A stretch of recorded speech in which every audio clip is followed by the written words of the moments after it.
आवाज सुनता हर किसी की, ना ही भूला कोई वो। सबसे पहले याद उसकी, फिर सभी दुनिया की हो। नमस्कार, जय हिंद, जय भारत दोस्तों। स्वागत है आप सबका एक बार फिर से आपके अपने चैनल स्काई स्पीक्स पर। तो सबसे पहले आप सभी बंधुओं को, आप सभी श्रोताओं को नव वर्ष की ढेर सारी शुभकामनाएं। आज हम बात करने वाले हैं मेष लगन। मेष लगन के लिए जनवरी 2023 कैसा रहेगा आपके लिए। अगर हम कहें कि ये साल खास है बहुत, क्योंकि इस साल आपके जीवन का महापरिवर्तन होने वाला, यानी 30 वर्षों के पश्चात शनिदेव आपके लाभ स्थान में अपनी स्वराशि एवं अपनी मूल त्रिकोण राशि कुंभ राशि में प्रवेश करने वाले हैं, वो भी 17 जनवरी को।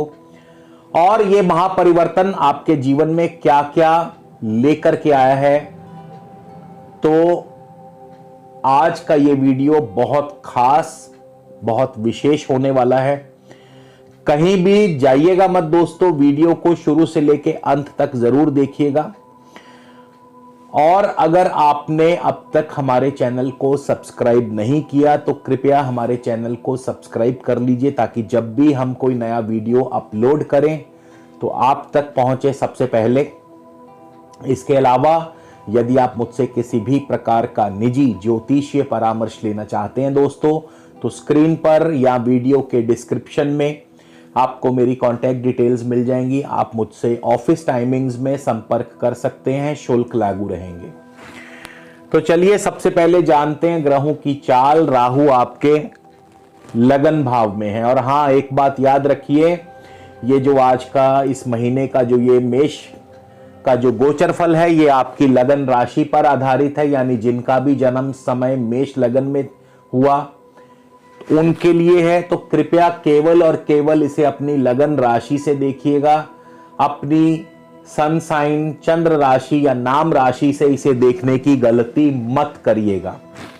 तो राहु आपके लगन में है मेष राशि में, मंगल आपके द्वितीय भाव में है वृषभ राशि में। 12 जनवरी को मंगल डायरेक्ट हो जाएंगे, मार्गी हो जाएंगे।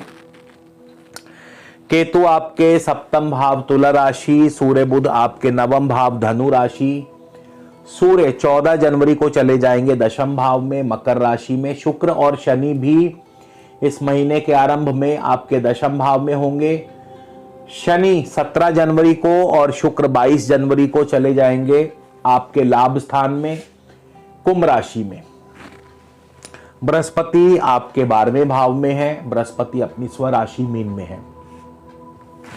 लगन से जब भी बात होगी तो प्रत्येक ग्रह जिसका भी हम जिक्र करें उसकी दशा अंतरदशा का भी ध्यान रखना बहुत जरूरी है, क्योंकि प्रत्येक ग्रह जो है अपनी दशा अंतरदशा में और भी ज्यादा प्रभावी ढंग से अपना फल प्रदान करता है।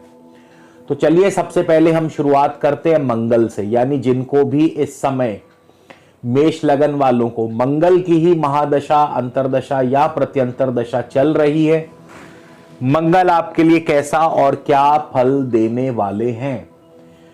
तो मंगल आपके लग्नेश हैं, अष्टमेश है, मंगल धन भाव में है, यानी द्वितीय भाव में है, कुटुंब भाव में है।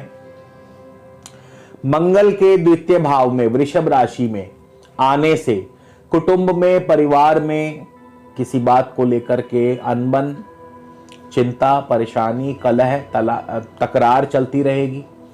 इसके लिए अपनी वाणी पर आपको नियंत्रण रखना होगा। मंगल जो हैं इस समय रोहिणी नक्षत्र से गुजर रहे हैं और रोहिणी नक्षत्र के स्वामी है चंद्रमा। अगर चंद्रमा की आपकी अपनी कुंडली में शुभ स्थिति है तो यकीन मानिए कि आपको मंगल की दशा अंतरदशा में अवश्य ही जमीन जायदाद संबंधी कार्यों से भरपूर लाभ प्राप्त होगा। चौथा भाव जो है ये जमीन जायदाद का है। चौथा भाव प्रॉपर्टी से संबंध रखता है, तो नई भूमि, नए भवन आदि की प्राप्ति हो सकती है। या जो लोग भी जमीन जायदाद संबंधी कार्यों से जुड़े हैं, जो लोग खेती आदि कार्यों से जुड़े हैं, जो लोग सिंचाई विभाग से जुड़े हैं, जो लोग माइनिंग सेक्टर से जुड़े हैं, जो लोग एजुकेशन सेक्टर से जुड़े हैं, उनके लिए समय बहुत अनुकूल रहेगा मंगल की दशा अंतर्दशा में, और विद्यार्थियों का भी पढ़ाई में प्रदर्शन काफी बढ़िया रहेगा। तो मंगल की दशा अंतर्दशा आपके लिए कुछ इस प्रकार से फल देने वाली है। अब हम सीधा चलते हैं शनिदेव के ऊपर, क्योंकि इस महीने 17 जनवरी को शनिदेव अपना महापरिवर्तन करने वाले हैं। महापरिवर्तन क्यों? क्योंकि शनिदेव 30 वर्षों के बाद आपके लाभ स्थान में कुंभ राशि में जाने वाले हैं।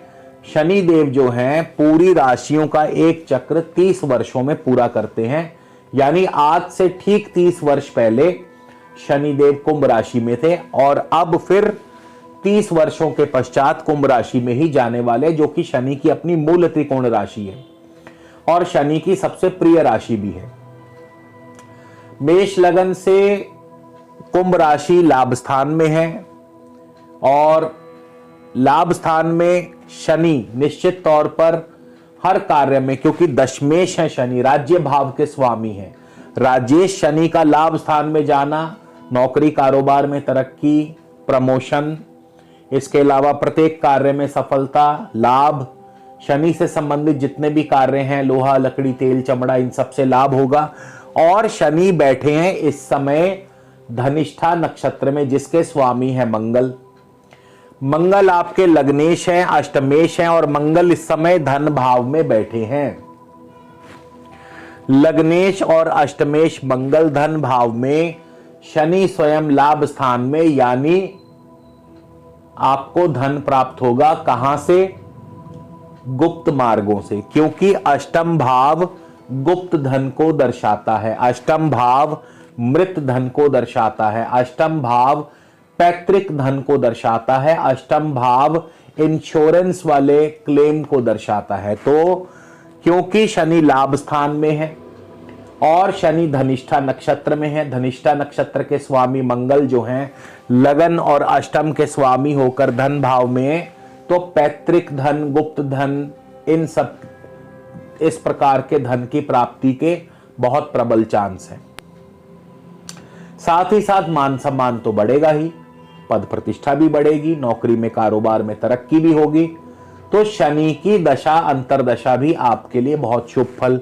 अब यहां से शनि की दृष्टि आपके लगन पर है, तो लगन पर शनि की दृष्टि खूब धन लाभ करवाती है, नेम फेम दिलवाती है, लेकिन सेहत और स्वास्थ्य का ध्यान रखें।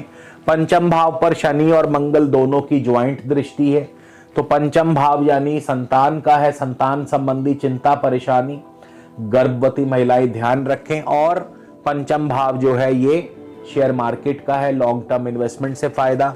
और लाभ स्थान से शनि की दृष्टि अष्टम भाव पर है, मंगल की भी दृष्टि धन भाव से अष्टम भाव पर है। मंगल अपनी राशि को देख रहे हैं, वृश्चिक राशि को, तो क्या होगा? अष्टम भाव, जैसा कि मैंने बताया, अष्टम भाव मृत धन या गुप्त धन दिलाता है या पैतृक धन दिलवाता है। इसके अलावा अष्टम स्थान बाधाओं का भी है, तो शनि देव बाधाओं का शमन करेंगे, यानी बाधाओं को दूर भगा देंगे। तो भी शनि देव का, शनि की दशा अंतर्दशा आपके लिए शुभ है। इसके बाद राहु की बात कर ले। राहु आपके लगन में विराजमान है। वैसे तो राहु के बारे में ऑलरेडी पिछले दिसंबर के वीडियो में भी और उससे पीछे नवंबर के वीडियो में भी बता चुका हूं, तो आप बेशक वहां से रेफरेंस ले सकते हैं, क्योंकि बहुत ज्यादा राहु पर अब चर्चा करने वाली कोई खास बात है नहीं। राहु लगन में बैठे हैं, मंगल की राशि में है, तो थोड़ा सेहत और स्वास्थ्य का ध्यान रखिएगा, क्योंकि राहु के प्रभाव से कहीं ना कहीं सेहत और स्वास्थ्य पर इसका बुरा असर पड़ता है।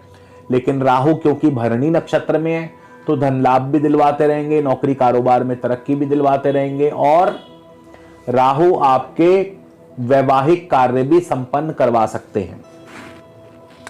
चंद्रमा की दशा अंतर्दशा की बात करें तो चंद्रमा की दशा अंतर्दशा में जमीन जायदाद प्रॉपर्टी इन सभी क्षेत्रों से लाभ होगा, यानी भूमि भवन वाहन कृषि और शिक्षा, इन पांचों क्षेत्रों से लाभ और सफलता। क्यों? अगर चंद्रमा आपकी कुंडली में शुभ स्थान में है, लेकिन अगर चंद्रमा की स्थिति शुभ नहीं है तो फिर फल इसके विपरीत भी हो सकता है।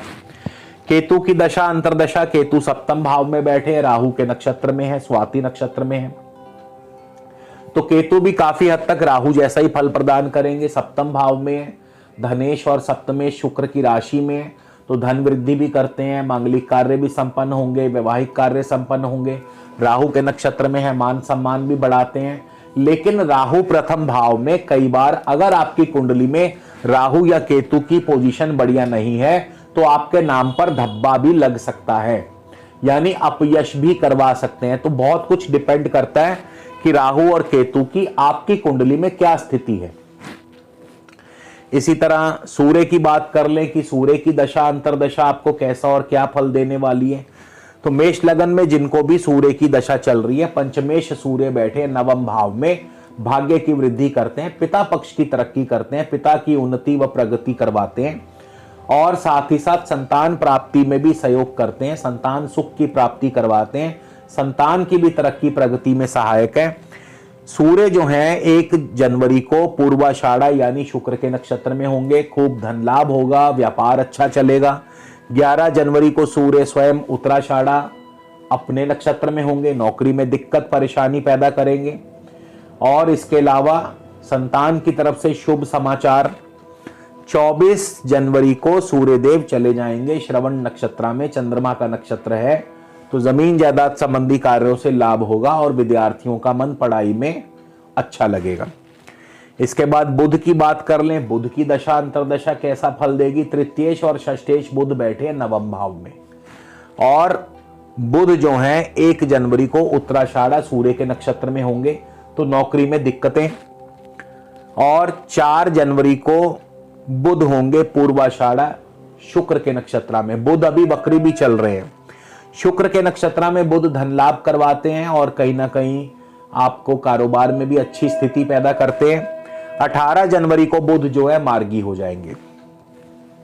शुक्र की बात कर लें तो शुक्र की दशा अंतरदशा आपको कैसा फल देने वाली है। शुक्र भी आपके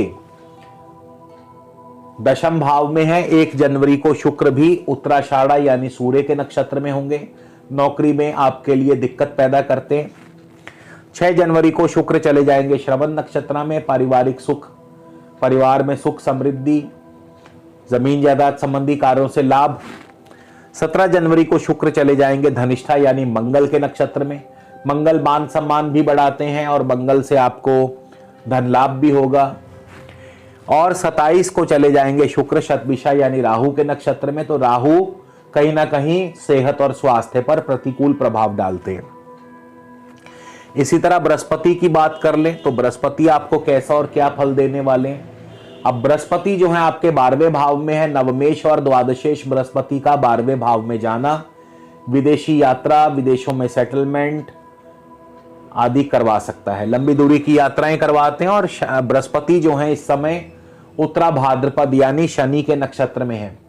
बृहस्पति की दशा अंतरदशा में आपके भाग्य की वृद्धि होगी, विदेशों से भाग्य उदय होगा, विदेशी व्यापार अच्छा चलेगा, लंबी दूरी की यात्राएं, धार्मिक यात्राएं, foreign settlement, foreign journeys, foreign travel.